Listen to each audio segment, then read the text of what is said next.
RFK Jr. and President Trump held a press conference on Tylenol and autism, my cell phone exploded with tweets, emails, and messages asking for me to uncover the truth. Interestingly enough, I was actually working on a video for a new Truth or Scare episode on the association between Tylenol and autism. Now, I wanted to come into this video very level-headed, relaxed, just to talk about the facts, cover what was wrong, cover what was right, but this press conference was just so bad. So full of inaccuracies, lies, judgment. It literally depressed me to see how far we've fallen. I've said that the information I present on this channel is not political, it's clinical. But what I really meant was that it isn't partisan. For the last few years, partisan politics have destroyed our credibility as healthcare professionals. Truth and facts have progressively become devalued in comparison to pressed me to see how we've fallen. I've said that the information I present on this channel is not political, it's clinical. But what I really meant was that it isn't partisan. For the last few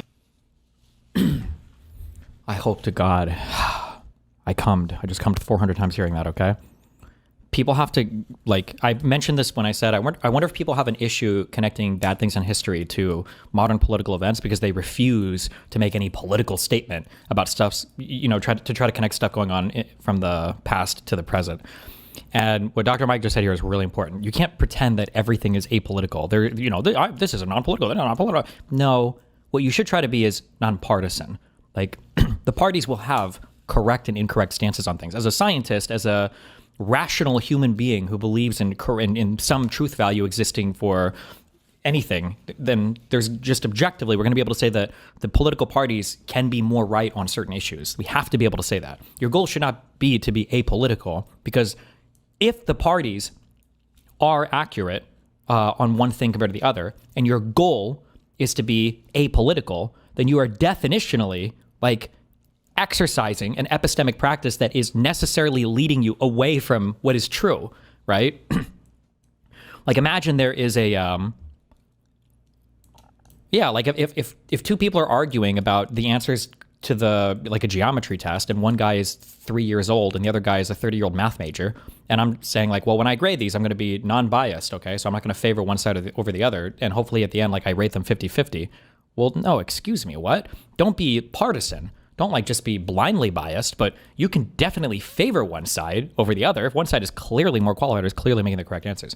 I love that you pointed out a distinction. That needs to happen more. Jesus. Years, partisan politics have destroyed our credibility as healthcare professionals. Truth and facts have progressively become devalued in comparison to winning. And before your mind goes there, this isn't a left or right thing either. Whether it was President Biden announcing boosters before the CDC and FDA even approved them, or President Trump pushing hydroxychloroquine as a game changer while his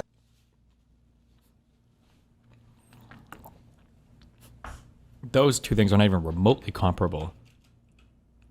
I wonder what Biden's statement actually was about boosters. Biden recommends boosters before, is it FDA or CDC? It would be FDA, right?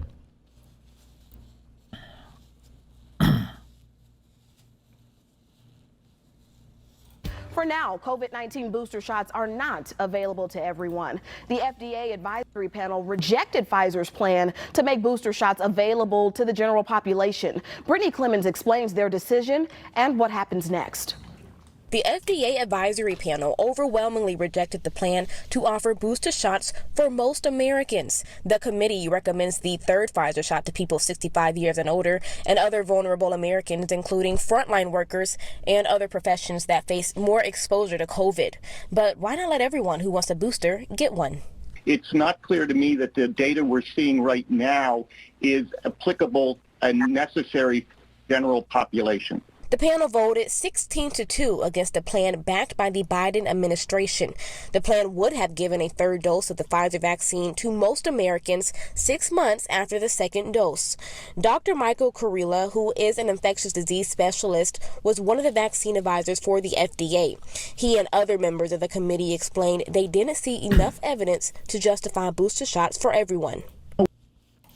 Okay, so I wonder if Biden said in his speech that he hopes everybody will get a booster shot, but then the FDA recommended against it. You could be critical there of him giving advice. This is way different than Donald Trump suggesting hydroxychloroquine, which had absolutely zero clinical evidence that it was better than anything else for supporting or for having better clinical outcomes for COVID. I don't like the both sidesing of that there. I will say it's also a bit ironic that if the FDA is all bought and paid for, and if all these greedy pharma companies are just trying to maximize profits, why did the FDA vote down the idea of getting a third booster for everybody, or a second booster, third shot?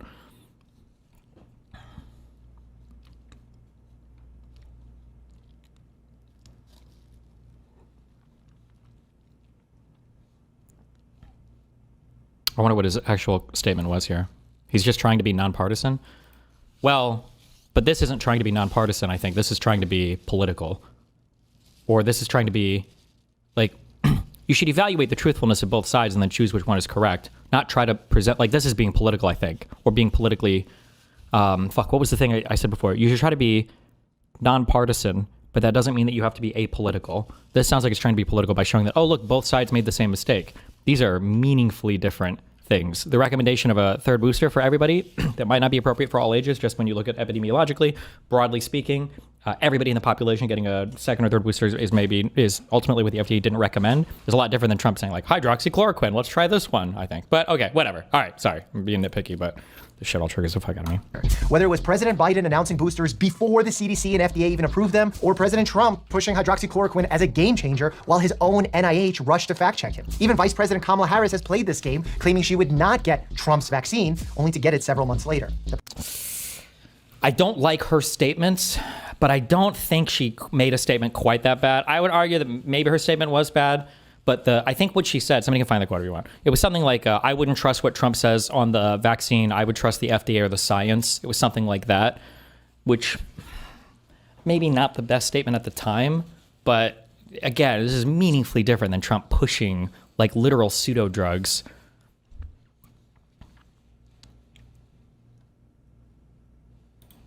Problem is just universal. And now with this autism press conference, we've sunk to an all-time low. It's no longer political theater, but more like a partisan soap opera.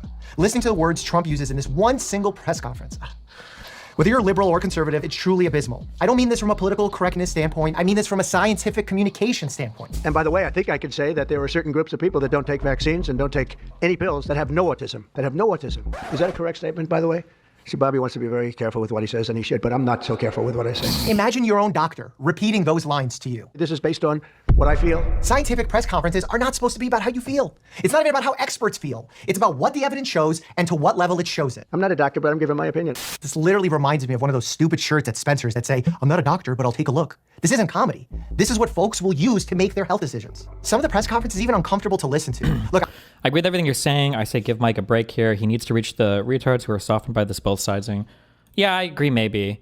The thing is, though, is that like at some point you do have to stand for what is right? Like there's a certain amount of optics, there's a certain amount of consideration that you should give. I mean, a lot of my career has been doing this, right? Like, but at some point you have to stand on business and be like, hey, this is like too much. I'm sorry. You know, like this, we can't go past this point. Like we kind of have to stand on principle here. Yeah. I point out that political correctness can stifle speech that could perhaps give us a better understanding of reality. In fact, I've even been called fat phobic and have had to defend myself for encouraging weight loss in those who are obese. But the way the president discusses these topics, it's just gross. I really don't like, I don't know if this is going to come up more or something, but I really don't like the way that obesity is talked about. It feels like in a lot of the medical community stuff, it feels like they're really reluctant to just like factually state that obesity is bad and you should do everything you can to reduce your weight. If you're obese, like losing weight might be the only thing that you should even care about in terms of healthcare outcomes. Like I say this hesitantly, but like I'm pretty sure like if you adopt bulimia, you'll probably have better healthcare outcomes being bulimic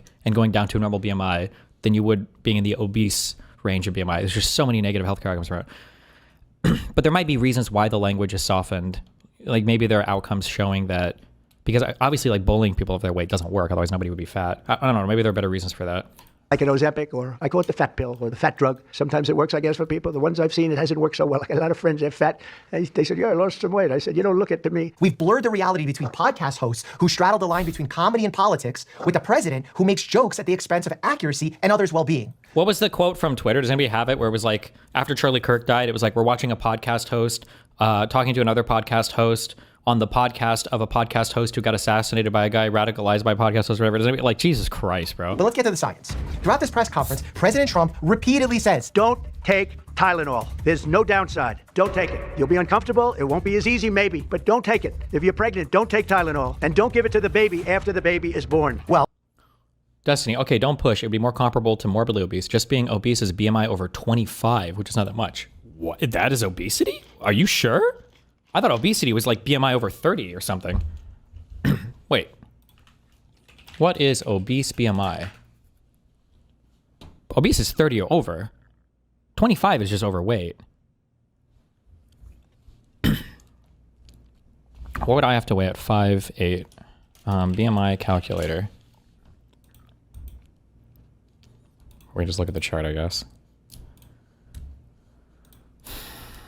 BMI calculator for men.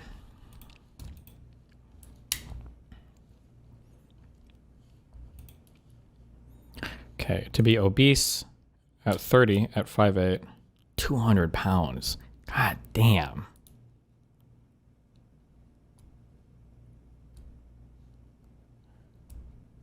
God damn. Not to be mean. I'm sorry. I'm not trying to be mean. What do I weigh now? 143. No, 153. I'm sorry. Although technically, I'm skinny fat. I'm over. I should weigh less given my BMI or my fat-free mass or whatever. But shh. Well, as a board-certified, actively practicing physician who's been in practice over 10 years, he's flat out wrong. In healthcare, every decision has consequences. Taking or not taking a medication both carry sets of benefits. Oh, sorry. Fuck. Okay, wait. Breaking. The FBI, run by 2 podcasters, is actively investigating the murder of a 3rd podcaster, while the vice president cosplays a 4th podcaster to host the show run by the 3rd podcaster. The USA, brought to you by Squarespace, BetterHelp, and ExpressVPN. Born. Well, as a board-certified, actively practicing physician who's been in practice over 10 years, he's flat out wrong. In healthcare, every decision has consequences. Taking or not taking a medication both carry sets of benefits and harms. That's because medications, therapy, surgeries all have biological, psychological, and even social implications and trade-offs. And what's even more interesting is that those benefits and harms will be drastically different depending on which individual we're discussing. All this is to show that I'm not making an appeal to authority argument here, saying that Trump isn't a doctor, so he must be wrong. I'm actually saying he's wrong because he's wrong. If he was a doctor, he would know that not treating a fever, especially early in pregnancy, can carry serious risks. Elevated temperatures from untreated fever, even hot tubs or saunas, are consistently associated with higher neural tube defect risks in the fetus. This has even been applied to other parts of development, including increases in congenital heart defects and orofacial deformities. So no, we don't just give Tylenol for comfort during pregnancy. There's no downside, other than a mother will have to, as I say, tough it out a little bit. There's no downside to doing this. It's not like, oh, if you do this, you're going to die. There's no downside. His tone about toughening up is not just judgmental, but inaccurate. What's ironic, the topic of lowering fevers is uniquely interesting to me because I've long discussed that we need to decrease this obsession that we have of routinely lowering a fever. So often a patient of mine says, I've been taking Tylenol around the clock to lower and control my fever. But that's not always necessary. A fever could be a good thing, but some can be problematic and are not okay. That's the nuance that's necessary. Trump also proudly highlighted how his team has cracked the code for why autism rates have increased in the US. He blamed it on 2 things, sort of. And I say sort of because he's not the clearest communicator, especially when it comes to statistics. And you know, we have something else called favorizations, where I'm going to be reducing drug prices by 1,000%. Based. Trump implies over and over that Tylenol causes autism. And his director of the FDA quite literally said that on Fox News later that night. Well, I'll tell you, the biggest study was done by Harvard and Mount Sinai. They looked at 27 studies showing an association, and there were 4 against it. And they said, based on the overwhelming body of evidence, there was a causal relationship. Those are the exact words of the dean of the Harvard School of Public Health. On the surface, I realize that sounds terrifying. Tylenol is our go-to option for pain and fever in pregnancy because NSAIDs like ibuprofen and aspirin have well-proven risks. It's literally on the safe medication list that I give to my patients in the OB clinic. Here's the interesting twist. Their claim isn't totally made up. I pointed out earlier, I was literally working on a video on this exact subject. For years. Destiny, I think the reason for science/health being soft in language is that there starts to become a new line about food so unhealthy it ought to be illegal if it's something society broadly can use without some massive social harm beyond gaining weight. Lots of weird legal/political and corporate questions. Not that they aren't important, but it's a much more complex question, again, in my opinion. Maybe. One thing I do like to see that I feel like I see the language changing on a bit is that like the idea that there's no such thing as like an unhealthy food. Like every food just offers something, and it's important to know like what the food is offering and then adjust your diet accordingly. I feel like when you start looking at food as like some food is good and some food is bad, you're like dooming people to never make any kind of diet changes whatsoever because they just like you're like basically gating off like a whole world of things that you should never eat and then like putting a whole world of things that you can only, and it's just kind of cringe, and it's not accurate either. But yeah, I mean, it could be like what I'm saying before about the weight thing. Like I could understand some people saying that if you have doctors who see a fat patient come in and they only want to look at them because they're fat, but the person has like a new symptom or something, that maybe that clouds their judgment. It's possible. True. Researchers have studied the possible links between acetaminophen and autism, ADHD, and other developmental conditions. Some of those studies do show associations, and some show biological plausibility, especially in animal models, which means that it is possible that Tylenol may play a role in autism development. But when someone like RFK Jr. cherry picks that data to support his pre-made conclusion, it can be sold to sound very convincing. That's the big problem here. The data should lead to the story. But if you already know the story, you made it up in your head, you're not doing the science, you're doing marketing, or in this case, politics. Consistently, this administration misses a cornerstone of scientific research. Correlation does not equal causation. There's a lot to unpack in many of these studies. There's many variables and confounders at play. Just think about it. Who takes Tylenol? Those who have fevers or pain, basically people who are sick. Perhaps the association of sickness is stronger than the association of Tylenol use. Did RK Jr. bother to even check? Anyway, let's zoom out and look at some real information. In 2021, over 90 scientists signed a statement that pregnant women should be cautious with Tylenol. Not to stop it, not to ban it, just to be cautious. Which really, I feel like that should always be the case with medications. Fast forward, the biggest study came out this year in... I wish you would talk a little bit more about this truism point I bring up. The women should be cautious with Tylenol. Like, he shouldn't even grant that. Like, that is true. There is caution around all medication. That's one of the things that's given where it's like, well, I just think that when it comes to giving medication to pregnant women, we need more research and we should be safe about it. It's like, yeah, no shit. We have research. How much research do you want? Do you think that no research is done with women in pregnancy? Do you think that nobody's cautious when it comes to prescribing pregnant women medication? Like, what the fuck kind of, what is this recommendation? Not to stop it, not to ban it, just to be cautious. Which really, I feel like that should always be the case with medications. Fast forward, the biggest study came out this year in Sweden, not in the US, looking at over 2 million children. When they compared siblings, one who was exposed to Tylenol, one not, boom, no increased autism risk. That's Destiny, as a registered dietitian, it is often discouraged in my job to encourage obese patients to lose weight or avoid certain foods. It's annoying. I mean, like, I don't know what your job is like, and I don't know what your recommendations are, but like, I can see some perspective in that.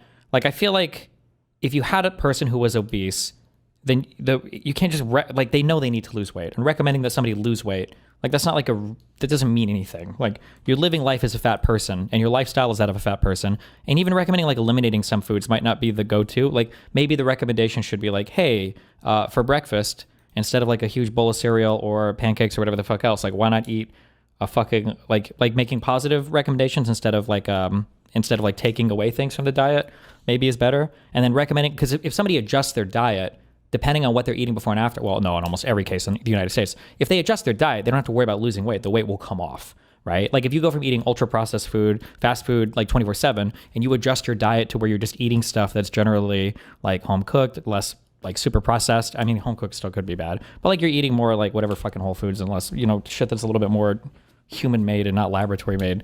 You're going to lose weight, right?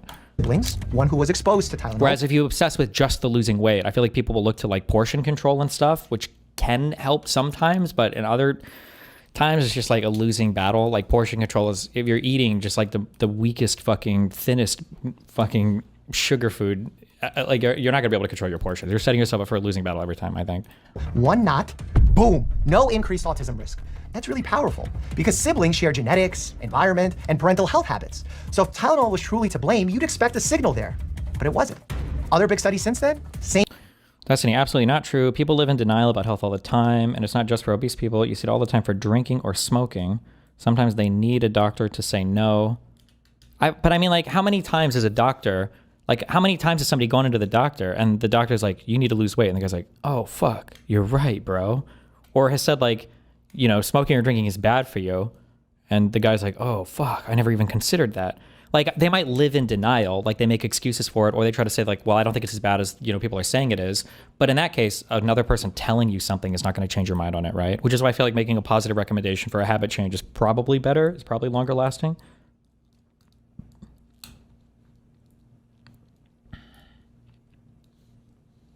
Isn't that the opposite of your thought on no such thing as a bad food?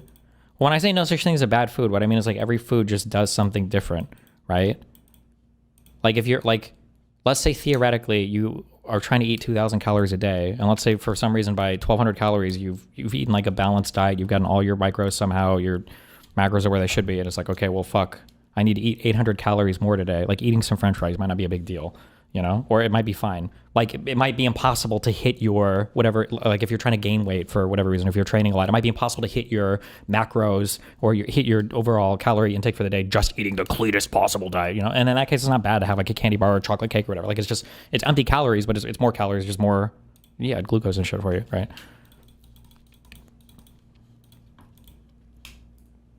Story. Maybe a slight association, but when you control for confounders like genetics, illnesses, and environmental exposures, it mostly evaporates. How about the fact that the use of Tylenol during pregnancy has gone down or stayed stagnant in recent decades, yet autism rates continue to grow? Less Tylenol, more autism. Doesn't make sense. Translation, the Tylenol-autism link is not proven. Now here's where I get frustrated. Trump, RFK Jr., and the rest of the administration presented this like a settled fact when it's obviously not. Even the author from the Harvard School of Public Health, who was misquoted, by the way, by Dr. McCary, clearly said, further research is needed to confirm the association and determine causality.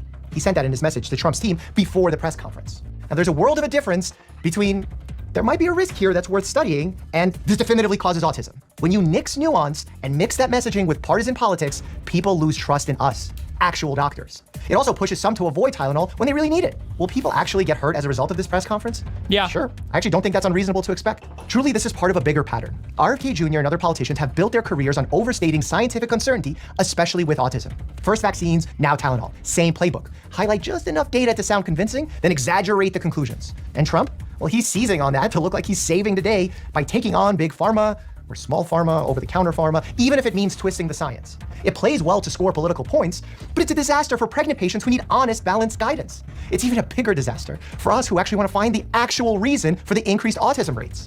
RFK earlier this year said he'd find the cause of autism by September. And when he obviously didn't find it, he just chose an explanation that might fit.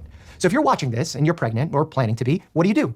First, stay alert, not anxious. Nothing in the newest research proves Tylenol causes autism. And if it does, I promise I'll be there to make that announcement. Second, keep using the rule we've always relied on. Lowest dose, shortest duration, only when the benefits outweigh the harms. Third, if you have questions, don't hesitate to talk to your family medicine or OB doctor, because the proven risks of untreated fever, migraines, or severe pain can outweigh the theory. Yeah, like it is kind of stupid for Dr. Mike. I've never heard Dr. Mike claim that he can identify children with mitochondrial diseases just by looking at them, like RFK can. So I don't know if I would trust Dr. Mike here over RFK's astute analysis. Theoretical risks of Tylenol. Science certainly evolves, but right now, the balance of evidence, even the author of the study used by RFK Jr., says Tylenol is safe enough for occasional use in pregnancy when necessary. The association truly becomes strongest after 4 weeks or even longer of use. Trump and RFK took a complicated, unsettled area of research and oversimplified it into a scary narrative for their own benefit. That's not helping anyone. If you want a deeper look into who RFK Jr. really is, click here, as I'm sure it'll give you a sense of how these narratives keep repeating themselves. For now, stay informed, stay skeptical, and as always, stay happy and healthy. Thanks. Okay, I just want to play video games, all right? What do I have open for links? And where did it come from? What is the story with this, and where did it come from?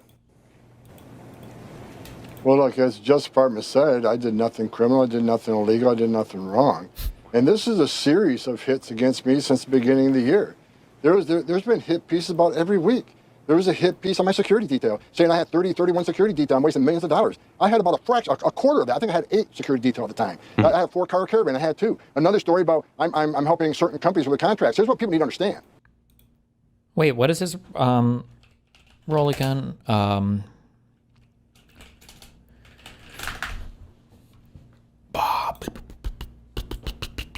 He's the acting director of ICE right now.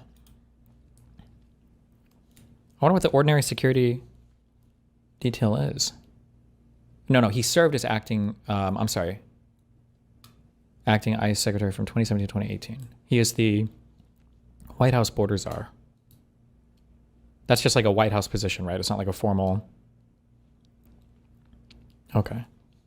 Day one of the administration, when President Trump asked me to come back and we entered on duty, I met with ethics attorneys, and by law, you're supposed to recuse yourself from any company you had affiliations with before. But I took it a step further. I recused myself from all federal contracts. I won't have any decision-making in any federal contract, but people, including this recent case, people are saying, I'm going to line the pockets of people. I signed that declaration. I do not make decisions in any federal contracts. And just so people know, I make about 18% of what I made in my company to come back and serve my nation. So my family took a sacrifice, I took a sacrifice, and I'm back here doing the right thing. The hit pieces keep coming, but I know who's chumming the water. I know who keeps throwing this information out, and the media jumps all over it. And they're going to see some legal actions real soon. I'm working with a legal team. I'm done with it. They can attack me all they want, but we're going to take action.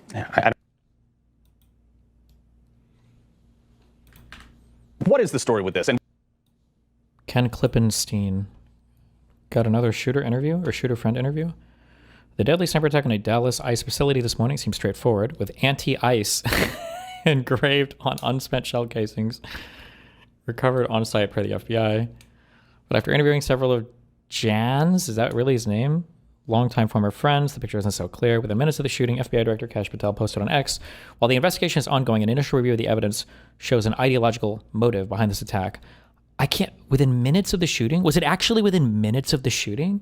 This is so unreal that they're releasing information like this. Like, this is just so inappropriate. My God.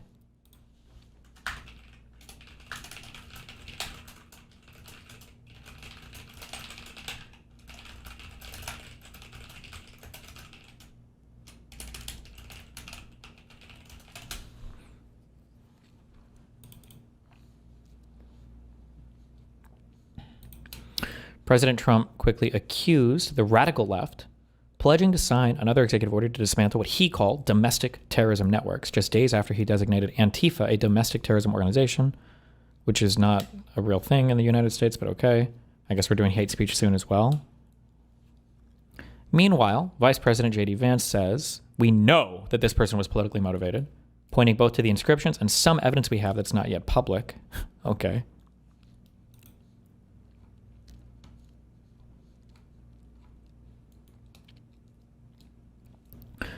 On the off chance the shooting wasn't what it seemed, I reached out to people who knew the gunman, 29-year-old Joshua John. 3 who knew him since at least middle school agreed to speak to him on the condition that I not name them, corroborating their friendship with photos and other records. Their accounts paint the picture of someone who was with a vaguely libertarian bent, who despised both major parties and politicians generally, including Trump, but who didn't engage with politics beyond that. He preferred edgy humor, video games, and the message board 4chan, all of which he became increasingly steeped in as he withdrew from social life, as well as their own friendships several years ago, they said. None of his former friends believed that the anti-ICE inscription could reflect a sincere political conviction. Sincerity was anathema to who John was. His humor was deeply ironic, often offensive and aggressive to the point of alienation. He was certainly an edgelord and irony guy, one friend said. Edgelord is online speak for someone who likes to espouse edgy, nihilistic views. Asked about the inscription on the bullet, the friend said Josh was an edgelord who wanted someone to get blamed. I think he tried his best to write something goofy to rile people up. Another friend showed me a Facebook post describing how John had flooded his friends' comment sections with rape jokes, playful shock humor, the friend said. John's profile on the gaming platform Steam showed the vast amount of time he spent playing video games, especially shooters, more than 6,000 hours in Rust. Okay, so we know he was racist. Over 3,000 on Team Fortress 2, and over 1,000 hours on Left 4 Dead 2. He even found time to play 3.5 hours in the past 2 weeks, the account shows. Among the dozen or so usernames he used was one reading #impeachment. When I asked if this wasn't a clear reference to anti-Trump politics, his friends recoiled at the idea that he would express opposition to Trump so sincerely and straightforwardly. Instead, they saw it as part of his broader ironic persona, poking fun at anti-Trump resistance types. This kind of ironic thing is one of the things I said you have to worry about when you just get like snippets of those of any like shooter. Like for the guy that killed Charlie Kirk, people were pointing out that like, oh, he used Donald Trump was a name he used on Steam for a while. And it's like, yeah, he could do that because he's a fan of Donald Trump, or he could do it because he's making fun of Donald Trump. Like you need more stuff, you know? That said, one friend recalled that when Trump first came to power, John was not a fan. Though he had contempt for mainstream politicians in general, his friends say he had more of a libertarian bent, with one recalling an interest in the libertarian figure Ron Paul. Hell yeah, my Ron Paulers.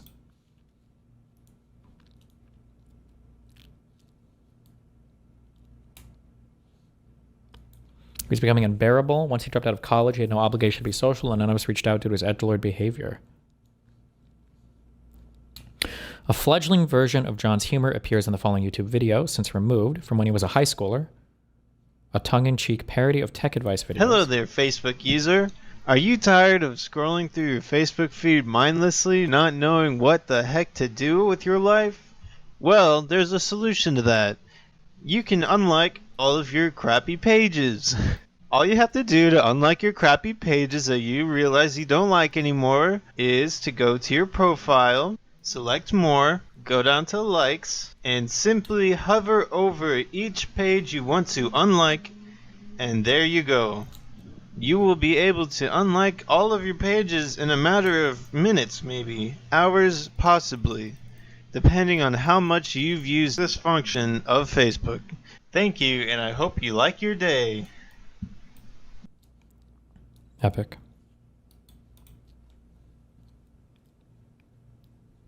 The following audio recording of John bombing at stand-up comedy was shared with me. It drew a comparison by one friend to the 2019 Joker film starring Joaquin Phoenix as an off-putting loner who also tried and failed at comedy. The film culminates in a scene in which the Joker gets his revenge on the entertainment world by gunning down the host of a popular late-night TV show.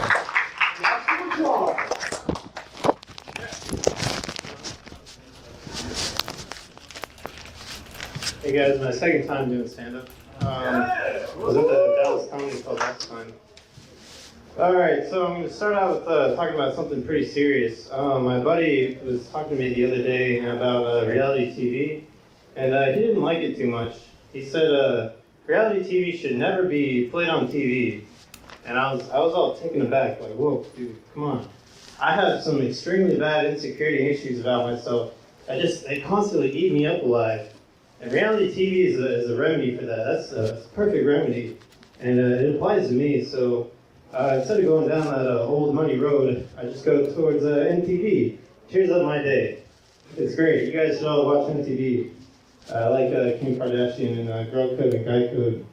They're great advice shows. I heard you guys, someone say something about Tinder, but I did some research on that.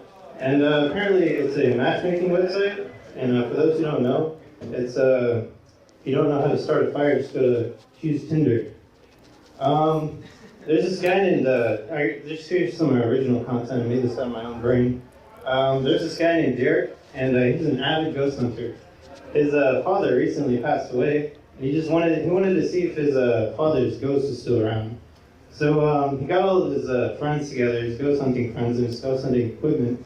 And he turned him on, and he's like, Father, are you still here? If you're here, make a sound.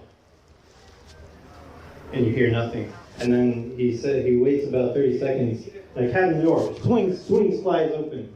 And he starts laughing and says, oh, that's my late father for you.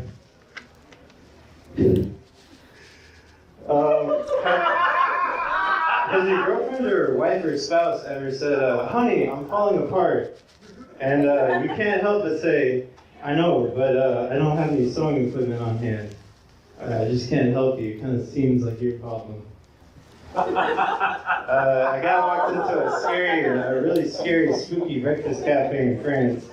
And he didn't expect much when he came in. But when he walked out, he said, man, that place really gave me the crates.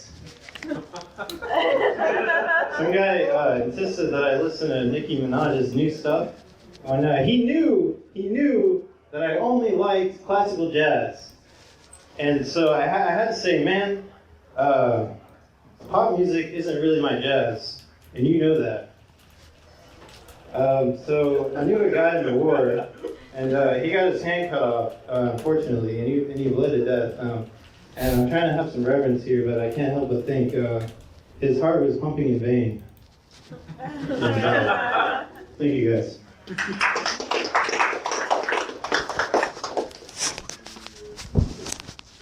One more time for Joshua John.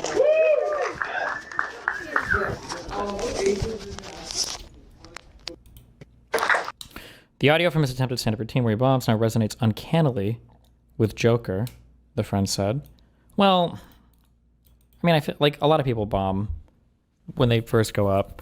Like, this didn't sound like especially horrible. I mean, like, it was pretty unfunny, but like, I mean, you only see like the cream of the crop, right? Ironically, John's contempt for Trump and the major political parties has bestowed them with one of the most intensely partisan news cycles in recent memory. In this sense, the joke is on him and all of us too. 99% of open mics are like this? Sure.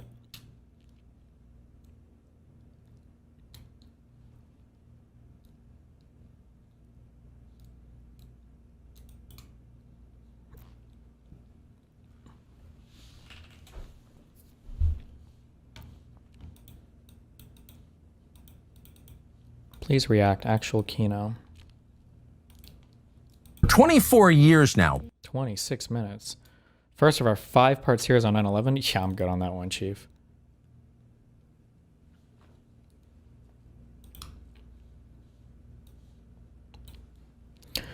A brother of the man suspected of opening fire in the ICE facility. His brother was not especially interested in politics and had not voiced opinions to his family opposing ICE. The suspect, Joshua John, 29, is believed to have shot himself after having opened fire, killing 2 ICE detainees and wounding 1 other. Law enforcement officials said anti-ICE messages were scrawled on bullets recovered near the shooter's body. He didn't have strong feelings about ICE as far as I knew, said Noah John, his older brother.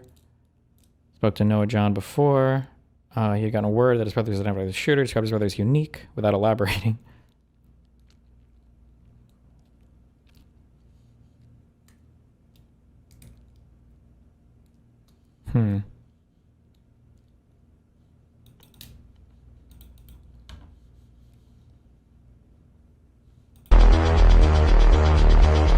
Are you ready for this rabbit hole?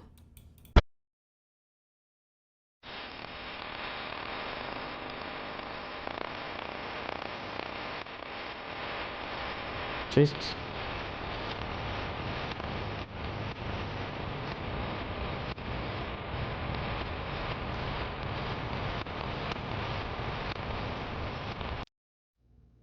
Based. Wait, that Erica Kirk wasn't actually like a Miss America thing or Miss some state or whatever, right?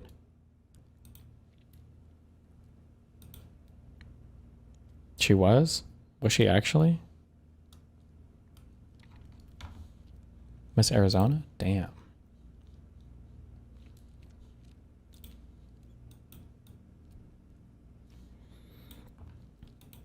Charlie Kirk's longtime top donor was Jewish billionaire Robert Shillman, who cut off funding days before Kirk's death. Jesus Christ, bruh. When you're doing shit like this, you gotta slow down. Wait, what meme, like YouTube video or whatever? What were we watching? Where the guy was like, wait, hold on, we gotta do the clues part. This is where we leave clues about our conspiracy.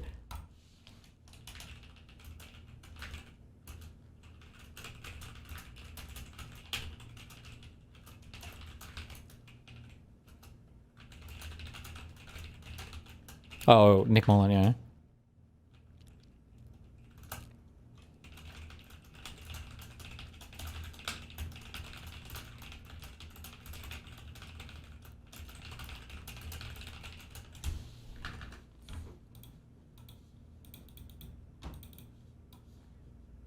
It's funny, I think about it. That's probably where my conspiratorial thinking started, was when I was a young boy. But that was always so funny to me, because it's like, what do you think happened, right? Like the fucking CIA was like, okay, plan's ready to go. Ready to blow up the World Trade Center. There's only one step left. The clues. Yep. Yeah, it's clue time. It's time to get the clues out there. Why not, bro? You see Gavin Newsom on the late night talk shows doxing or trying to get ICE agents doxed, trying to get them unmasked. I mean, how reckless are we getting now? Well, this is a governor. Dude keeps poop and porn in his pocket. Won't be taking advice from him. Okay. Jesse, okay, Gavin. who is saying that he does not want ICE agents to put masks on, and they're doing that for their safety because there's a threat to them and their family out there, as we saw with the shooting today and the threats that come in daily to them. But this is the same governor who forced 2-year-olds to wear masks during COVID, and he wielded executive power. I just want to say, I feel like I heard this more in France than in the United States, but I remember hearing it a bit in the United States when people would argue against burqas and whatever other like facial covering shit, where they'd be like, you as a citizen, your face needs to be visible.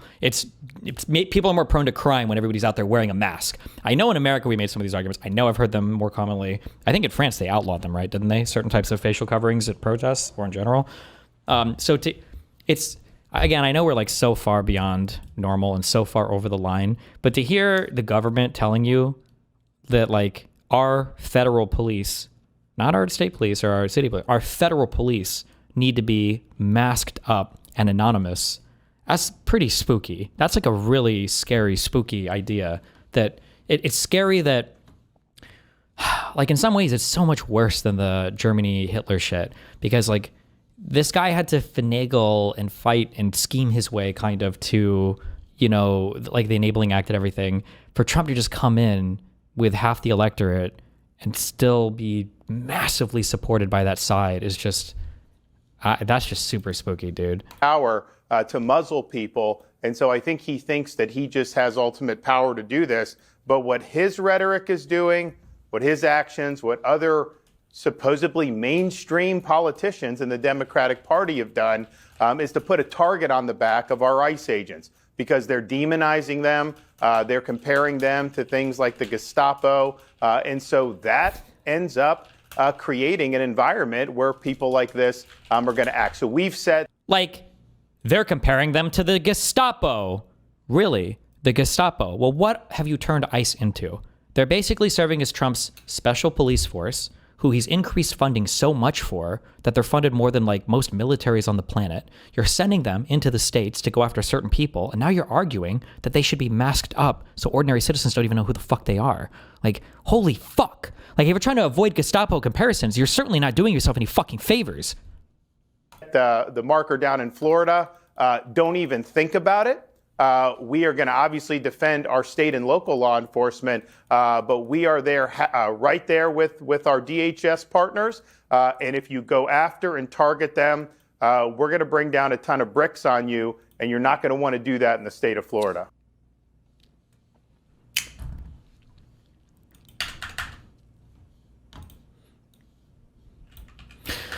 The Dallas gunman's friends describe him as an incoherent frequenter of 4chan. Oh, we saw this. Okay. About which... Condemn him. You know, every time one of these tragic every time one of these tragic shootings happens, everybody's at each other's throats about which side did it, but we're missing a broader pattern in America. And the broader pattern is actually the Republicans. Just kidding. This was another young white dude who's in his 20s. We have seen this pattern accelerating over the past decade. The same day Charlie Kirk was shot. The same. Can we just get a moment of silence for how awesome it is to be fucking a white guy? Yes! Nothing. No one has ever looked at us and said, wait a second, white men, are you guys a problem? Oh, I love it. I fucking love it. We can watch our own kind go out there and be shooters, rapists, domestic abusers, whatever the fuck. And you know what? That's just a bad guy. That's a bad dude. He doesn't represent all of us, all white people. Are you crazy, motherfucker? Hell yeah. Let's fucking power to the white man. Exact time, there was a neo-Nazi who shot up a school in Colorado. We can look at the acceleration of the radicalization of young men through a few frameworks. There's the COVID pandemic, which had people isolated, had a bubble around themselves, and a lot of young men failed to pull that bubble down and got sucked down these algorithms. I've seen it happen to my close friends. They get sucked down these algorithms. We have foreign actors trying to sow chaos in America, sow division. How much does Putin salivate when he sees us at each other's throats? Then we have domestic actors, people like Elon Musk, riling it up. So all of these factors, wait, hold up, Ben. All of these factors come together to create this pattern that we see of young men in my... He cast the incantation of calm the fuck down, sir, and let me finish. God damn. My age range committing these shootings. And if you want to sit here and go back and forth, tit for tat, I can say Dylan Roof, Robert Bowers, John Earnest. None of these were black people. None of these were trans people. None of these were even Democrats. These were neo-Nazis who had things carved into their guns. You can sit here and muddy the waters, but you are just lying. I just don't want innocent people to die. Sue me for that. Oh my God. I just don't want innocent people to die. I just don't want innocent people to die. Should we roll back those right to carry laws that have been shown in every single state where they've been expanded to lead to an increased amount of death? Not those people, okay? I'm not talking about those people. Then maybe tell Trump to tone down his rhetoric. If you think this is Trump, this is fucking... Oh, he got him. Yeah, look at how mad he gets. Look at how ass pain this guy is. Dude, it's like the short circuit thing on the NPC chip where you're like, hey, shouldn't Donald Trump say, why you always gotta go to fucking Donald Trump, bro? Why you gonna talk about my president that way, man? What the fuck, bro? That's not cool. Sue me for that. Then maybe tell Trump to tone down his rhetoric. If you think this is Trump, this is exactly you literally sorry, just but the went your political entire argument. So Abby, let me go back to the Can I make something that might be a little bit more controversial than that? Hold on a second. Sure, go ahead. This is the part that should not be this He hard. says he hates his enemies. Hold on, Adam. Who says he hates his enemies? This is the part that should not. And then they look to the moderator. Please save me. Obliviate. That's what happened to that guy. Mockler, I'll donate $5,000 to your next stream if the next time you're on CNN with this guy, if you're listening to me, if you say that to him after you make a point like that. Say obliviate. Or anytime you bring up Trump and they start going off, just say rage baited. You got rage baited. Please. Condemn him. God, I would love it. Rage baited.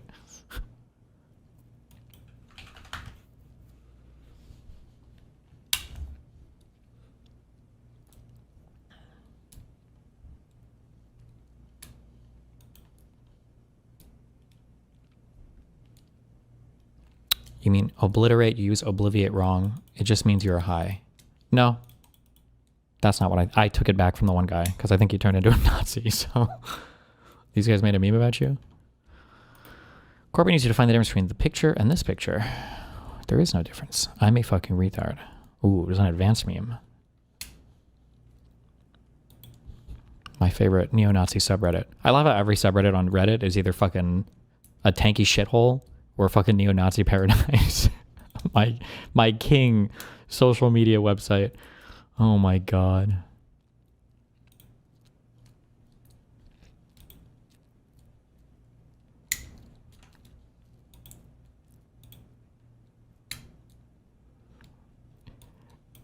God, I wish that there was a way to remove these people from their...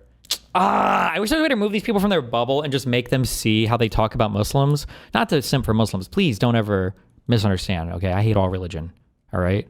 I am Islamophobic, okay? Yes, quote me again, Hassan. I know how much you love to quote that line, okay? I don't like any religion. I'm an atheist. I'm anti-theist. I hate religion, okay? But it's just very funny to hear evangelicals being like, I think Muslims are radicalized, and then say shit like this with mass upvotes. Also, true of the people who freaked out about them playing Christian worship music at the funeral of a Christian man. If you can't tell the difference between normal-ass Christianity and a cult, sorry, but you are a retard. Like, if this is like, if you were anybody beyond a hardcore fucking evangelical trying to explain to somebody how this is a normal fucking funeral, are you okay, bro? What?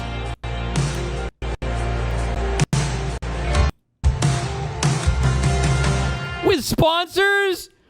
They actually did have sponsors? I didn't even know that. Or maybe it's a sponsor for like the whole arena. This is just an ordinary ass funeral. You're crazy. This is actually just totally fucking normal, by the way. This is just totally normal, by the way. And felt it. Vice President, by the way. Sponsor brought to you by State Farm, Coca-Cola, Ford. Charlie loves speaking off the cuff. He's very good at that. Without a script.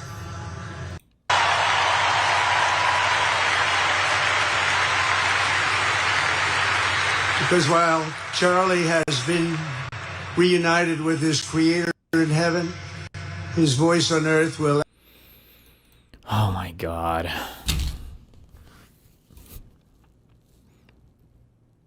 I'm an atheist who grew up in the South, so nothing about the Kirk funeral shocked me. I'm used to hearing people talk about their faith like this. Even though I don't do religion, I let people do their thing because, you know, religious freedom.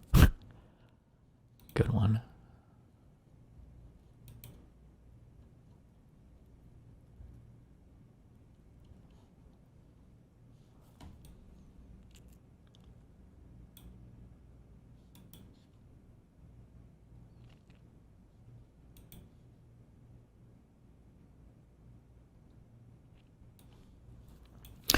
I'd like to apologize to the trans woman I misgendered yesterday. As you can see, this key broke off my keyboard, causing a he by mistake. I know that's not an excuse, and I'm sorry for misgendering him. Good one.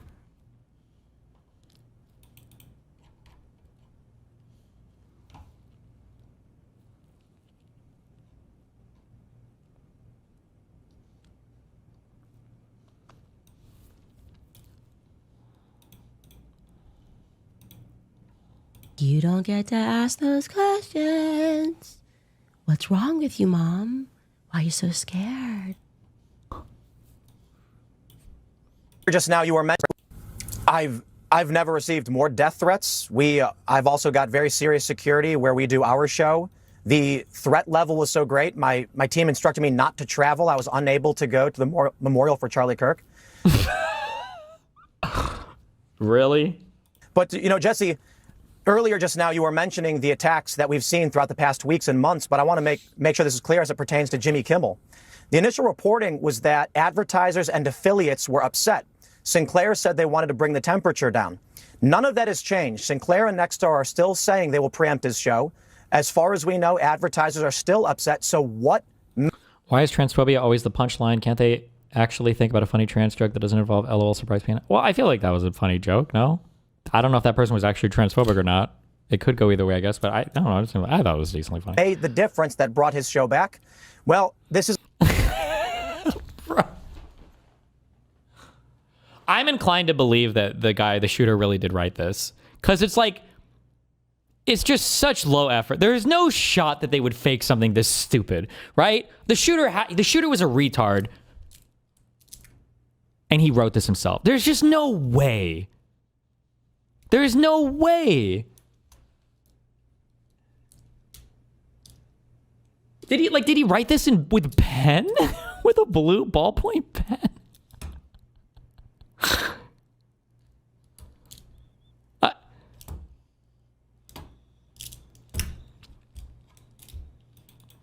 A little bit of speculation, but there was a terror attack on an ABC affiliate in Sacramento by what is reported to be a Democrat who opened fire on the building.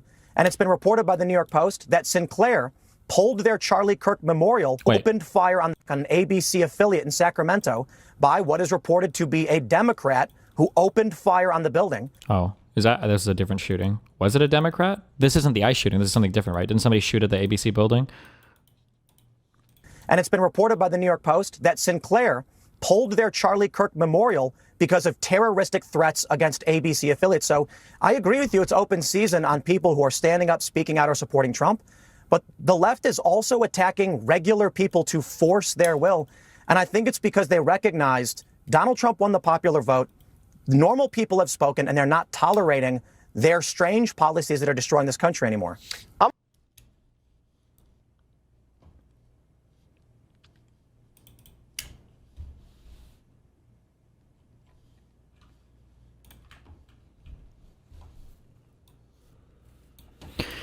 What is this? Trump's White House unveiled their presidential walk of fame today. Check out Joe Biden's portrait.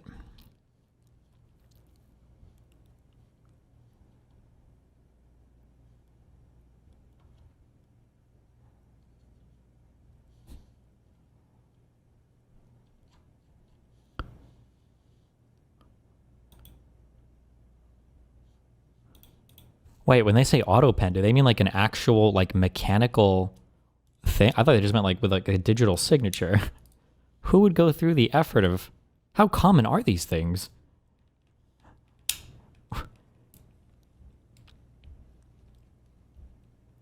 Did you watch the David Pakman video about election rig yesterday? Yeah, I did. I had questions. I had a lot of criticisms, like I would stop and say things, but then the guy would address a lot of it preemptively. So I don't know. They've actually, a couple of them have reached out to me. Maybe I'll talk to them before I leave soon. When this thing started, the president's job was to calm things down. Instead, he said, when the looting starts, the shooting starts. And from the moment he said that, there's been total carnage on the streets of America. That happens to be true. That happens to be an accurate statement. And you think that's a sensible thing, do you? A sensible thing for the president to do?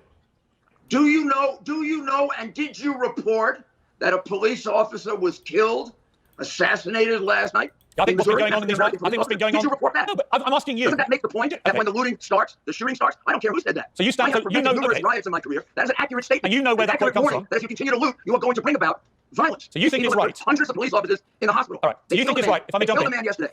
The president was warning them: if you loot, you are going to provoke.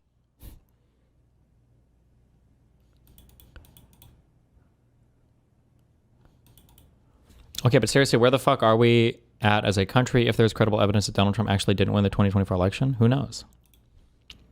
Base Charlie Kirk. That's on my mind tonight, and conservatives everywhere. The idea that people are saying, well, he was an extremist, or he was a racist, or he was a Nazi, or a misogynist, whatever. Charlie Kirk was a mainstream conservative Republican. No. Yeah, that's what he just said. Why do they do this? Hold on. Let me wash my hands for a second. He had views that are held by tens of millions of people, including more than half the country in the last election. If I see a black pilot, I'm going to be like, boy, I hope he's qualified. It begs the question, when you see a black pilot, you wonder, you say, I hope they are qualified. And in the spirit of affirmative action, we have Ramon and Cadillac are your two pilots. They've never flown before, but they are black. If I'm dealing with somebody in customer service who's a moronic black woman, is she there because of her excellence, or is she there because of affirmative action? I'm only here because of... He didn't say all black women.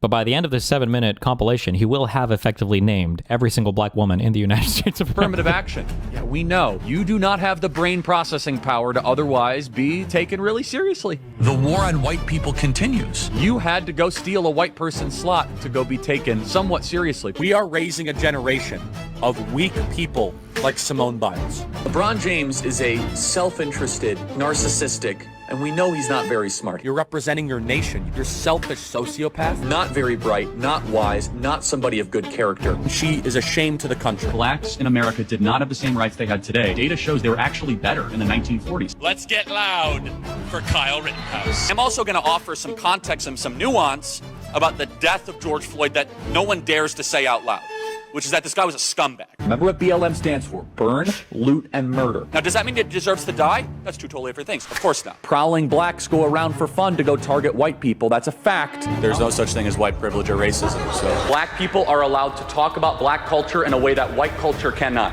Black people can go up and say that there's a baby mama problem in black America, and white people are not allowed to say that. Oh, I just did. One of the things that, again, is so hard to communicate because it's conservatives who've just done so well at like winning this part of the culture war is that if on the flip side, the only people that speak like this on the left are radicals that none of us really identify with anyway, right? The crazy radical professors or the crazy radical college kids, right? And then when they do speak like this, like we're asked to disavow them and we constantly have to, and we never defend them, generally speaking. Maybe during peak woke, it started to get to that level. But like on the right, you'll never, ever see anybody to tell Charlie, hey, bro, maybe you should pull it back a little bit. Like this type of infighting doesn't ever exist at all. Maybe there'll be like the occasional itty tiny ripple, and then they are immediately subsumed back into the larger mega movement. So what are you gonna do, cancel me? Black people are allowed to say, I'm a grown man, I got way too much to worry. Black people are allowed. Skin color now gets their own summertime celebration. Oh wow, look how far blacks have come. It has now become a racial complaining day. Thomas Sowell and Justice Clarence Thomas are far better black role models to celebrate than Martin Luther King. This guy is not worthy of a national holiday. There's a mythology around MLK that does not warrant the reverence that he gets treated with in America. We have a federal holiday to a guy that talked about race all the time. Kirk describes King as, quote, a bad guy. MLK, this guy was obsessed with identity politics. It's true. We celebrate the Civil Rights Act more than the American founding. The country made a mistake when it passed the Civil Rights Act. Also true. The Democrats are not lifting a finger to remember the well over 100 people that have died in Texas Hill Country. The death toll likely would not have been as high if it wasn't MLK for DEI. Ketanji Brown Jackson is what your country looks like on critical race theory. You're gonna remove my appendix and you're a black lesbian. Ketanji Brown Jackson is an embodiment of the tyranny that we currently live under. She's an ideological, unintelligent, yet confident fanatic. Why does Kirk believe passing the Civil Rights Act was a mistake? Now again, apparently they don't listen to the show because we do that at least once a week, right? So she wants to be the first ever black woman on the Supreme Court, yet she won't even admit that she's a woman. The transgender movement is That went into the complete opposite direction I thought it was going in. Why do you want to get rid of the Civil Rights Act? You don't listen to me. Oh, what? You don't actually want to? No, I talk about all the time why I want to get rid of it. Like, obviously. introductory phase. These doctors need to be put in prison to get you to strip yourself of your humanity. A Nuremberg-style trial to mess with machines. Interestingly, I think there is an argument to bring back the MRS degree. Reject feminism. Young women need to get married at a young... To bring back the what degree? The what? To mess with machines. Interestingly, I think there is an argument to bring back the MRS degree. Reject MRS degree? Oh, the Mrs. degree. To Make it so women can't go to college? Feminism. Young women need to get married at a younger age and start having kids. Like, don't, like, I'm studying sociology. No, while you're here. Submit to your husband, Taylor. You're not in charge. You will find a husband if you have the intent to find a husband. You got to change your name. If not, you don't really mean it. Democrat women want to die alone without children. A lot of them are on birth control too, and birth control like really screws up female brains, by the way. It's really rich. I didn't know women not to complain 50 years ago. That's funny. We should tell them to stop freezing their eggs and start finding their partner earlier and have lots of babies. Every single one of you. God damn. I think we watched this one. Is this the girl that kind of cooked the fuck out of him? Was this in Oxford or something? Why does she have an American flag on? I don't remember. Maybe that wasn't this one. Was she the one? Women not to complain 50 years ago. That's funny. We should tell them to stop freezing their eggs and start finding their partner earlier and have lots of babies. Every single one of you need to make sure that your loved ones are not on birth control. So materially insane to think that 1 in 5. Oh, maybe it was everybody. It wasn't Oxford. Okay. American women will be raped in their life. It is, I agree. No, meaning that they're lying about being raped. You're comparing abortion to the Holocaust. Absolutely, I am. In fact, it's worse. It is. Make sure that your loved ones are not on birth control. So materially insane to think that 1 in 5 American women will be raped in their life. It is, I agree. No, meaning that they're lying about being raped. You're comparing abortion to the Holocaust. Absolutely, I am. In fact, it's worse. It's worse. Because Jewish donors have been the #1 funding mechanism of radical, open border, neoliberal, quasi-Marxist policies. And by the way, this is my other problem with death penalty. It takes too long, too many appeals. It should be public, it should be quick, it should be televised. Well, at what age should you start to see public execution? 16. I think you could do it earlier. I think maybe at age 12. I want to watch that execution. That'll make my How old was Brandon Stark? day better. A lot. I mean, Joe Biden is a bumbling, dementia-filled, Alzheimer's, corrupt tyrant who should honestly be put in prison and or given the death penalty for his crimes against America. The Democrat Party believes everything that God hates. Like, we're dealing with maggots, vermin, and swine here. These are not good people. They're not even a little bit good. In fact, I know people that went to Haiti passively as like agnostic atheists, and they came back searching for Jesus because they saw like legit demonic activity. Kamala Harris wants to see the elimination of the United States of America. Democrat Party supports everything that God hates. There's not much you can do, folks. You have a government that hates you. You have a traitor as a president. Buy weapons. I keep on saying that. Top Republicans reject any link between GOP rhetoric and Paul Pelosi assault. If some amazing patriot out there in San Francisco wants to really be a midterm hero, someone should go and bail this guy out. Native-born Americans, you better buy weapons, everybody. Have a lot of guns at your disposal. I would never leave your home without a weapon. I think it's worth to have a cost of, unfortunately, some gun deaths every single year so that we can have the Second Amendment to protect our other God-given rights. We actually need looser gun laws because I think that free laws. Oh, yeah. They said we have more guns at the Turning Point HQ than you can imagine. Yeah, if anyone ever tries to come, that will not end well. Oh, no. Oh, God, no. Oh, imagine the world without Joy Reid. Imagine the world without Sheila Jackson Lee or Michelle Obama or Ketanji Brown Jackson. I'm channeling the emotions of millions of conservatives who are angry. They knew Charlie. They love Charlie. They view Charlie as a mainstream conservative Republican. It's wild that you wouldn't be safe saying half of what he said in relation to Trump without a visit from the FBI or Trump on Trump's request. True. Oh my God. They're the last to the game, but they're getting there. Twitch is launching Stream Rewind on web soon for Turbo and channel subscribers.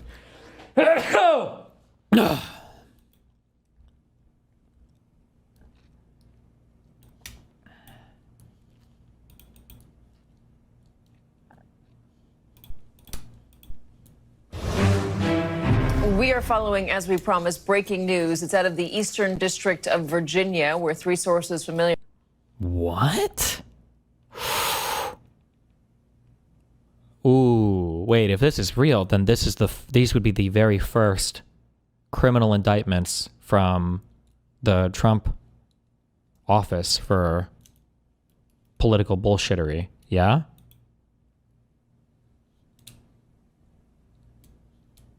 Nobody else has been. There's been a lot of civil whack shit and suing people and the executive orders and the rescinding security clearances. Bolton, they had a probable cause. They must have for a search warrant, but they didn't arrest Bolton, right? An indictment, or no, wait, you don't need probable cause for a search warrant, do you? I don't know what the standard evidence is, but this is an indictment, federal indictment, meaning what? It's already been presented to a grand jury and approved? Explain what this is for again. Do you want me to tell you what it's for, or do you want me to tell you what they're going to say it's for? Because what it's actually for is Donald Trump tried to obstruct the Mueller investigation, tried to obstruct the FBI's investigation into his own party cabinet circle. And because he was unable to do that, he fired Comey to kick him out to try to install somebody more loyal. No, hold on. That's not 100% true. He didn't try to obstruct Mueller's investigation by firing Comey. Mueller was appointed because Trump fired Comey. I think that was the big instigator for that, because he was trying to obstruct the FBI investigation into the people around him. News. It's out of the. Oh, somebody said the indictment is not approved yet. Eastern District of Virginia, where three sources familiar tell MSNBC former FBI Director James Comey is expected to be indicted in the coming days. The full extent of the charges being prepared against Comey is unclear. Joining us now, MSNBC Justice and Intelligence. This guy might be the only guy who has more haters than I do. Because he fucked so many different people. Intelligence correspondent Ken Delanian and MSNBC senior investigative correspondent Carol Lenig, Chris O'Leary, Ashley Parker still with us. Carol, help us understand the reporting. What do you think about the swap line with Argentina? Do you think it's worth the default risk for interest gain / influence? If I didn't have some like inkling of fear that I would be targeted by the Trump admin, I would be trying to find ways to legitimately cheat on my taxes. Because the idea that I can't approve weapons for Ukraine or any of that bullshit, that's way out of the question, fine. But then I can't even have taxes going towards helping my American citizens. I thought we were supposed to do that. But instead money is going to be used to fund fucking Argentina? What the fuck? What the fuck? I would be cheating on my taxes. Fuck that. That's ridiculous. So, Katie, we have some sources who say that for several weeks now, the U.S. Attorney's Office in the Eastern District of Virginia, and actually in offices that are potentially much further south than Alexandria, have been eyeing ways to indict Comey, and they are getting very much closer. The statute of limits, rephrase, they are arguing that Comey, there is evidence to suggest Comey lied to Congress in his testimony on the Hill in September of 2020. And for viewers out in the audience who may not be legally as nerdy as me and Ken, I'll just say that there's a statute of limitations to charge people with the crime of lying to Congress or perjury, and that's 5 years. The 5-year statute runs this month.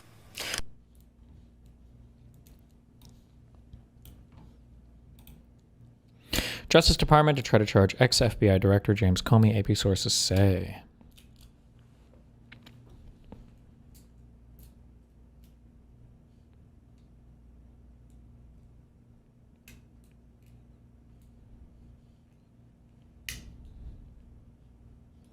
The 5-year statute of limitations bringing a case would be next Tuesday.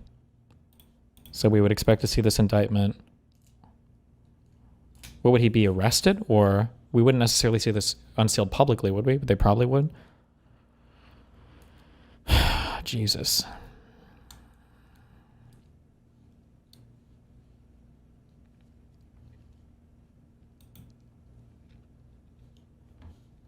Me again. Are you sick of me? I hope not. And I hope you subscribed. You knew that was what I was going to say. I had a great conversation with Josiah from Pondering Politics podcast. We got some breaking news in the middle of it about Jim Comey apparently going to be indicted in a few days. So tune in for the conversation and please subscribe and stay part of our community.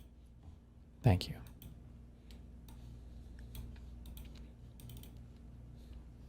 Ken Chesbro, one of the big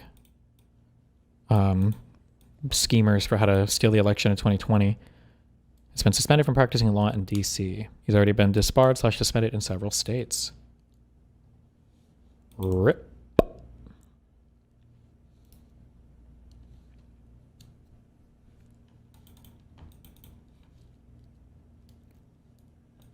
Real alien footage, not fake.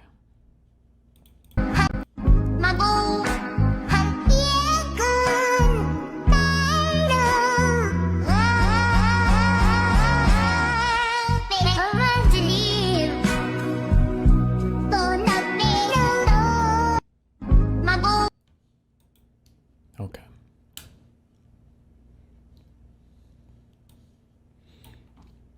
No cheating. Here's a simple math test for you. A traveler must make a 60-mile round trip between two towns, Aliceville and Bobtown. The distance each way is 30 miles. Going from Aliceville to Bobtown, the traveler drives at exactly 30 miles per hour.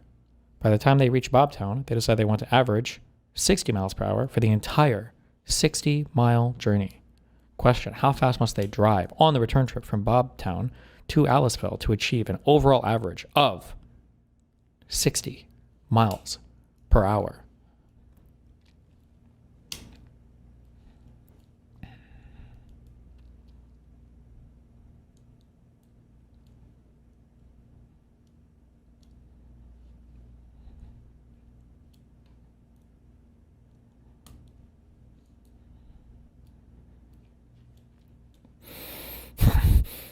if they make half the trip at 30 miles per hour, they want to average 60 miles per hour for the entire 60-mile journey. If they go 90 miles per hour, are you averaging it based on time, or are you averaging it based on distance traveled? Is this the one where like the answer has to be infinity basically? Because if you go 90 miles an hour, you're traveling 3 times faster, so you have to keep upping it to get faster, and you have to go in infinite fucking speed or some bullshit. Is that what this is?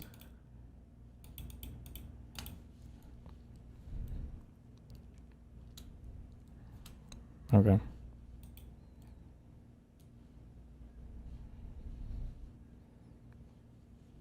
Can't argue with me. I feel like the question is phrased ambiguously enough that, like, how fast must they drive on the return trip from Bobtown to Aliceville to achieve an overall average of 60 miles per hour?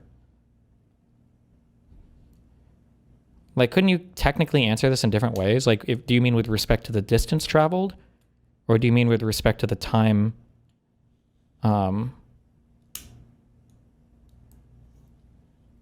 I feel like mathematically, the way people structure this, the answer is supposed to be infinity, but I think in common parlance, I think we would just say that, I think you would do this, you would just do this really interesting or whatever, right?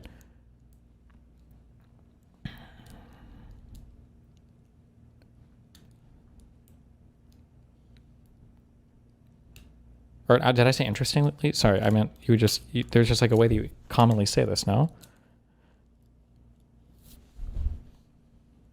Wait. If you travel 60 miles per hour, how much time does a 60-mile trip take? 1 hour? It depends on how you interpret overall average of 60 miles per hour. Yeah, I think basically, yeah.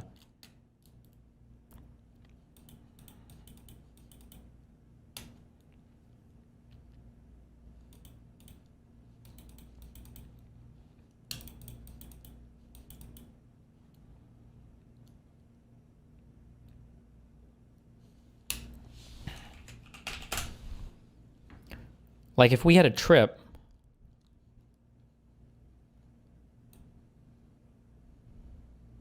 like I feel like there's 2 different ways that you could measure this. Let's say that you had a trip where you were measuring in time, okay? So like, let's say that I have a 2-hour drive.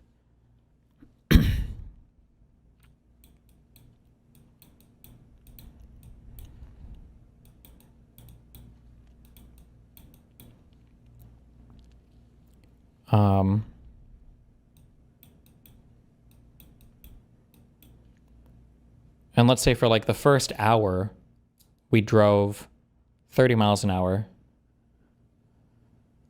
And then for the next hour, we drive 60 miles an hour.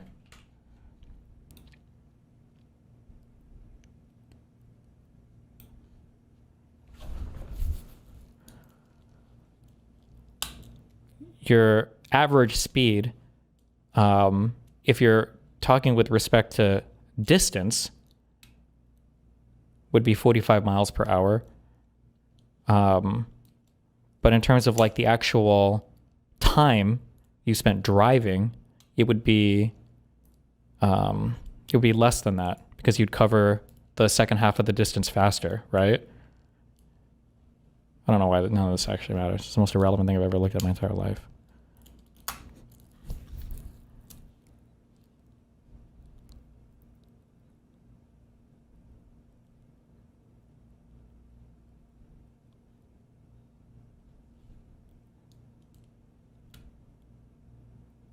They already traveled 30 miles and it took them an hour. There is no speed at which they could travel the remaining 30 miles for the trip average to be 60 miles per hour. Yeah, but I feel like that depends on whether you're measuring your miles per hour average with respect to time or distance. With respect to time, you're correct. But with respect to distance,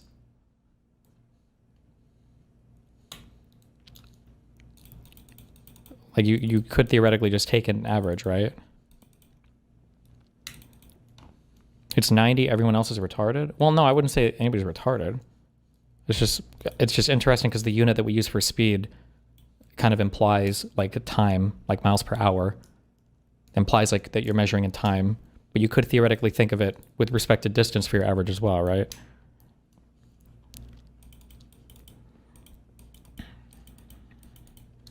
Aren't we calculating how to get 60 miles per hour average across the trip? Yes, but how are you measuring the trip?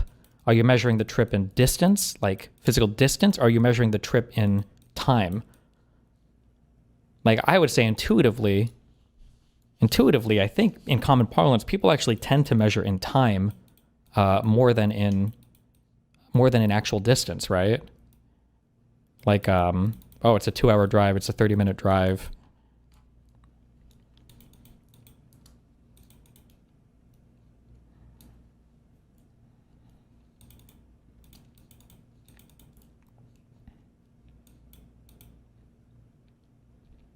For the overall 60-mile trip, this is with respect to distance, obviously.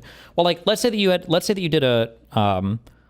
driving, let's say that you had a heavy traffic trip, okay? And then let's say that you drove the first 30 miles at 10 miles an hour. And then you drove the next 30 miles, you got to drive at like 100 miles an hour. And somebody asks you, well, what was your average speed for the entire trip? I was like, I don't know, I guess like half of both, like 45 or 50, I guess. But it's not really. But like, because that with respect to the distance itself, right? If the first 30 miles was 10 miles an hour and the next 30 miles was 100 miles an hour, well, then your average speed was 55. However, the second half of that trip goes faster than the first half of the trip. So if you're measuring with respect to time, right, you could theoretically say the average speed was lower than that. You are super trolling now. Never mind. Okay. Based.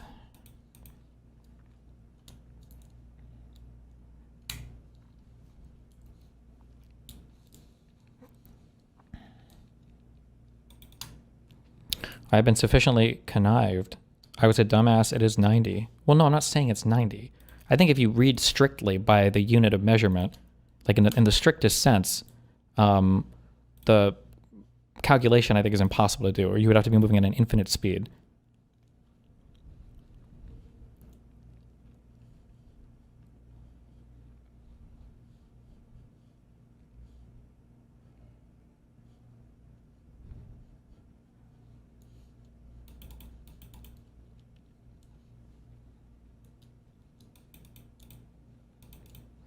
Destiny, 30 miles per hour trip is half the trip.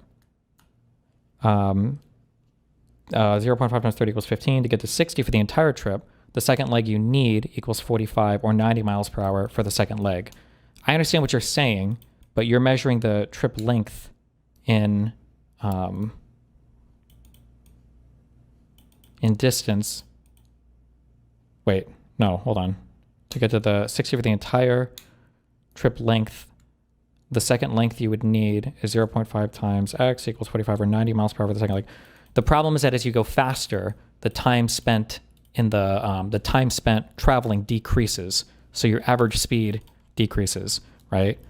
The way that I'm explaining this, I'm explaining like intuitively. People, like if you give an intuitive answer, the intuitive answer is 90 miles an hour, but people will try to make you feel retarded for saying 90 miles an hour, and then they'll go through the math for it, and they're technically correct. But I think commonly in terms of how we talk about trips, I think you can actually read this miles per hour with respect to distance or with respect to time.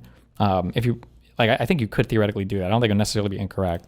But the reason why, I'm not going to draw this out. If you go 100 miles per hour for 1 mile, and then you go 200 miles per hour for the next mile, what was your average speed with regards to the entire trip that you took if you look at the time spent traveling, right? Well, if you traveled 2 miles, but you went 100 miles per hour for the first mile, and then 200 miles per hour for the second mile, you can't just average those two because the second mile you covered twice as fast as the first mile. So your average speed would actually be lower than what you would imagine it would be, right? I think, right? Lower than what you would imagine it would be. Because you're not spending as much time traveling at that higher speed than you would be at the lower speed.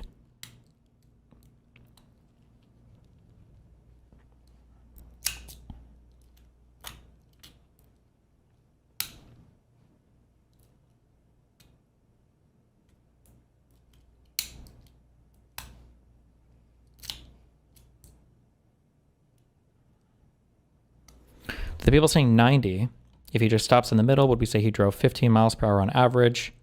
He has to finish the trip. Well, I don't know. Would you? It's like, that's the question, right? The reason why this is like, I feel like this is a problem where it's almost like it's almost like that one when they write like, oh, like what's the, what's the answer to, what's the answer to this? And then people like do this retarded PEMDAS bullshit, right? And the reality is it's just like written shittily. I feel like this is one of those things. Just the units that we use for speed, because they have like, because we don't have I'm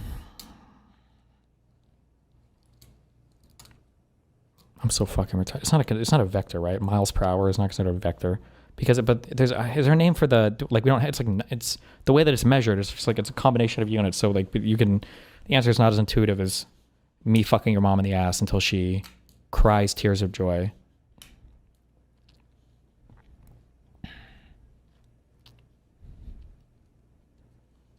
Like the reason why this looks like it could be the correct answer is the speed here is measured in miles per hour.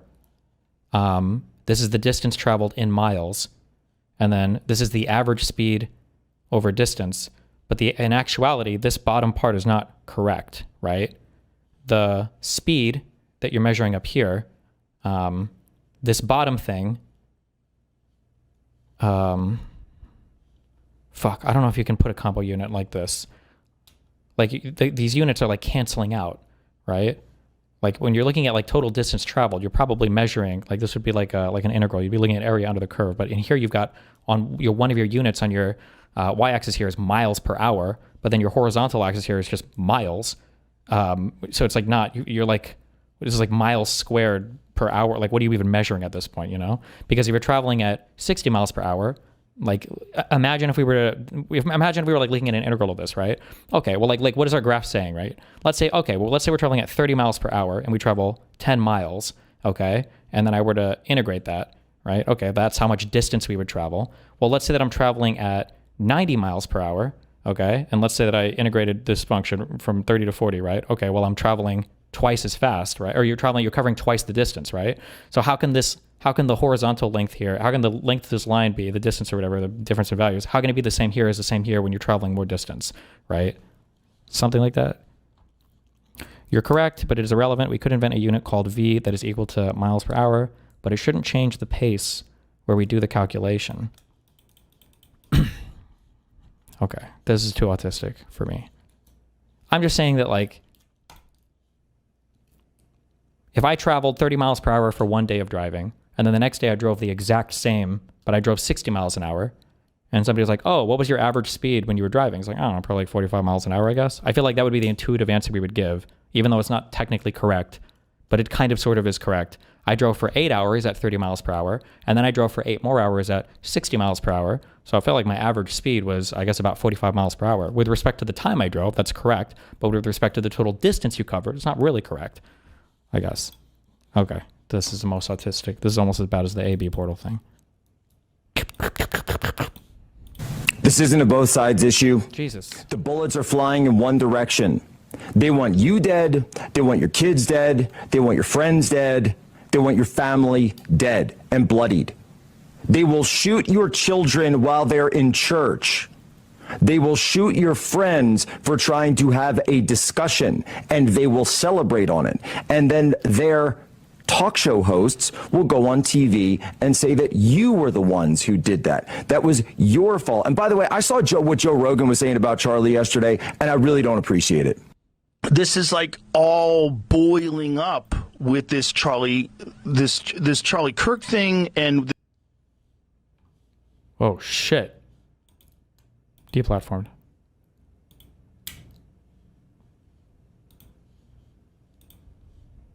This is that you was saying. Boiling up with this Charlie Kirk thing and.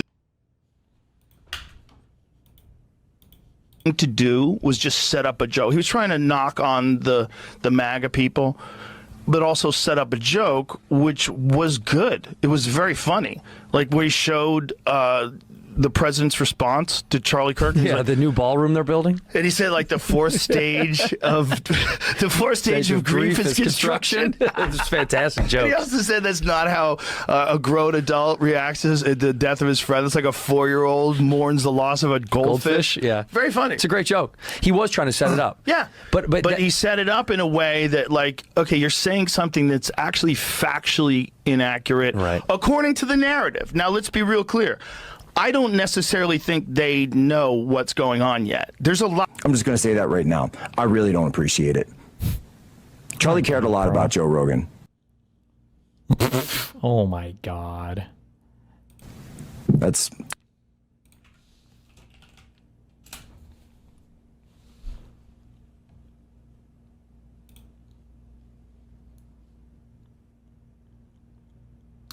Actual baby.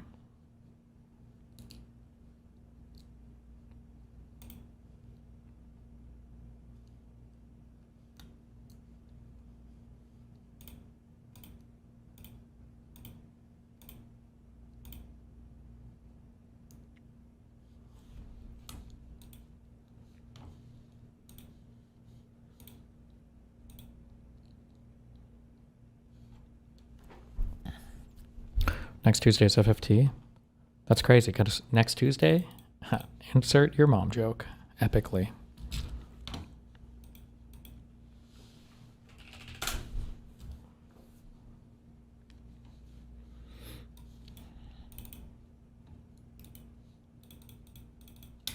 Okay, let me do my connections for today. Greek, Roman god, Martian, left, spacecraft, split, cup, departed.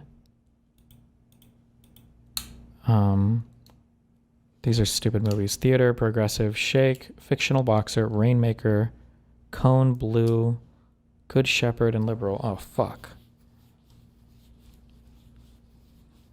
The Good Shepherd, the Rainmaker, the movies? I'm so fucking smart. Oh my God.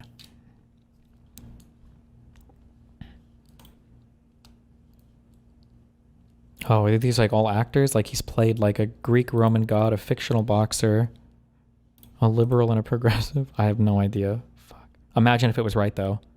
Wait. Yes. Fuck, just kidding. Joke. Different names for Democrats: left, liberal, blue, progressive.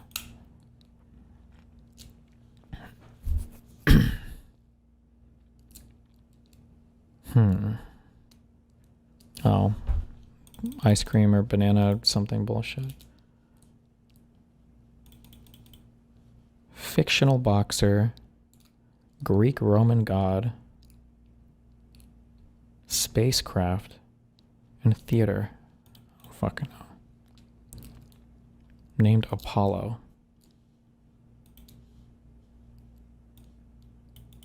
Oh, Apollo Creed. Good one.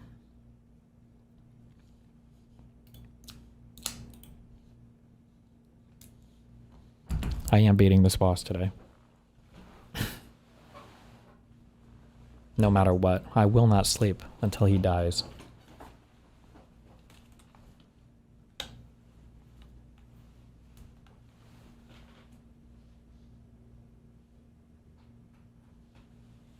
Wait, oh no.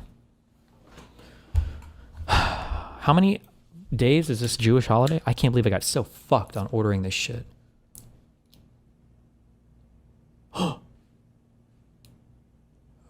Oh no, wait, is it open now? Wait, can I order? Oh, I can. Oh, hold on. I thought it was saying tomorrow. B&H will be closed Wednesday, October 1st for Yom Kippur. Bro, are you guys serious? Unreal. How hard is terminating your own Cat 5, Cat 6? I don't actually care. Never mind. I'll just buy 50 feet. Fuck that.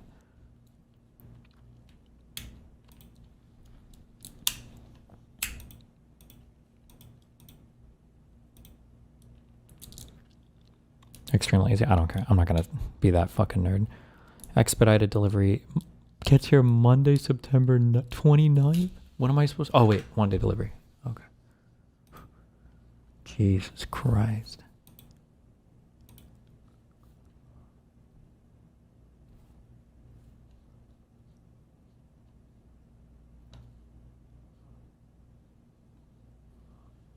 FedEx priority overnight. Ooh, okay. Cat 8, bro? Shut the fuck up.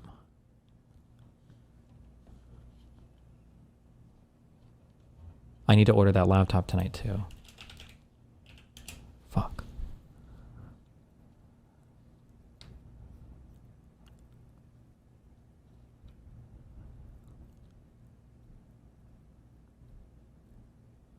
The Precision 7680 seems like that seemed like the one I wanted. It's just so expensive, bro.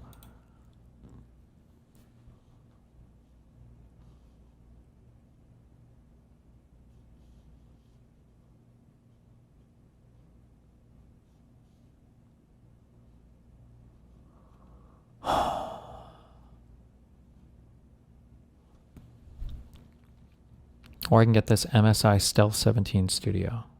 This was the other recommendation.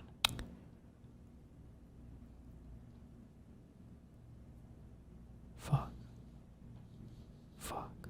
I have to pull the trigger on this before I go to sleep.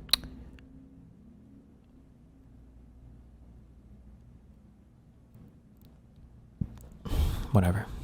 We got plenty of time.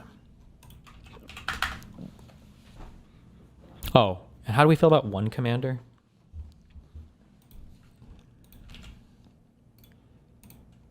As like an alternate Explorer browser thing.